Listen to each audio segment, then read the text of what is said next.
ونصلي على رسوله الكريم. أما بعد فأعوذ بالله من الشيطان الرجيم. بسم الله الرحمن الرحيم. إن الذين يؤذون الله ورسوله لعنهم الله في الدنيا والآخرة وأعد لهم عذابا مهينا. برادران ملت، برادران قوم،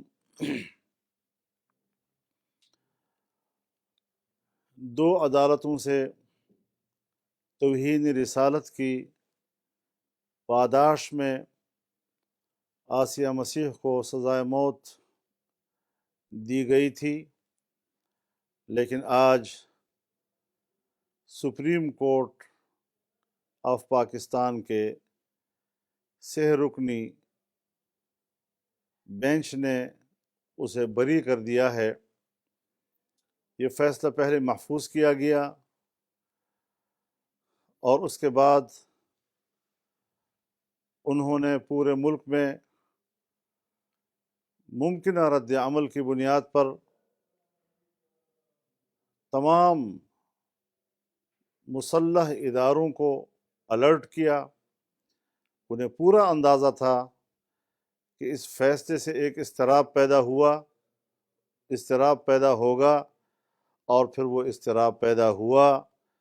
آج پورے ملک میں، طول و عرض میں اور ملک سے باہر امت مسلمہ میں ایک کرب ہے، ایک اضطراب ہے، ایک ہیجان ہے، اور پوری امت اس وقت اضطراب سے گزر رہی ہے۔ یہ فیصلہ جس میں فریق اسٹیٹ تھا اور جس نے عمداً اس حوالے سے عدالت کو ثبوت فراہم نہیں کیے تاکہ اس کی بریت کو یقینی بنایا جا سکے، چنانچہ ہم یہ سمجھتے ہیں کہ تمام مقتدر اور با اختیار ادارے وہ ایک پیج پر تھے اور انہوں نے بین الاقوامی دباؤ کو سامنے رکھتے ہوئے یہ فیصلہ دیا۔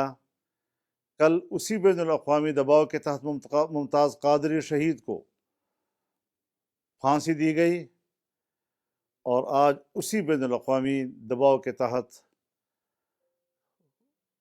اسی الزام میں سزائے موت پانے والی اس خاتون کو بری کر دیا گیا۔ یہ پاکستان کی آزادی پر ضرب ہے، یہ پاکستان کی آزادی پر سوالیہ نشان ہے۔ کیا ہم خود مختار نہیں ہیں؟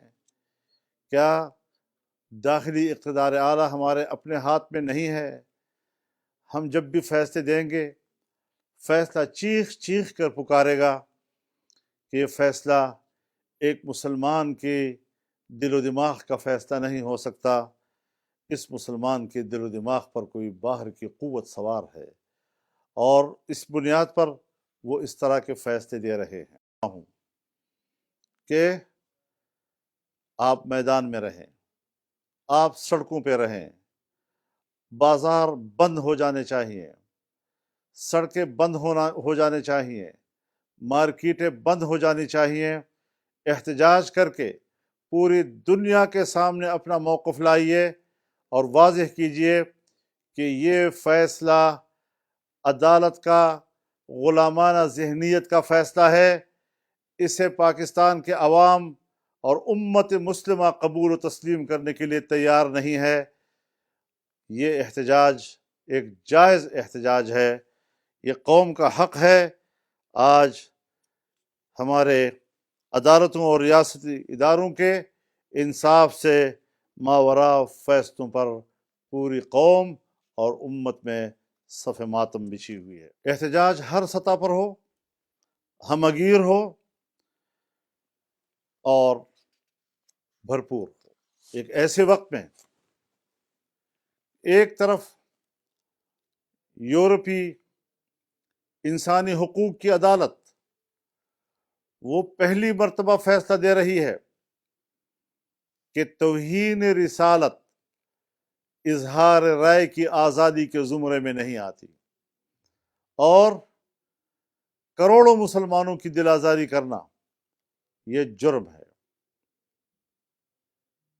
بین الاقوامی دنیا اور وہاں کی عدالتیں تو توہین رسالت کے حوالے سے اس طرح سوچیں۔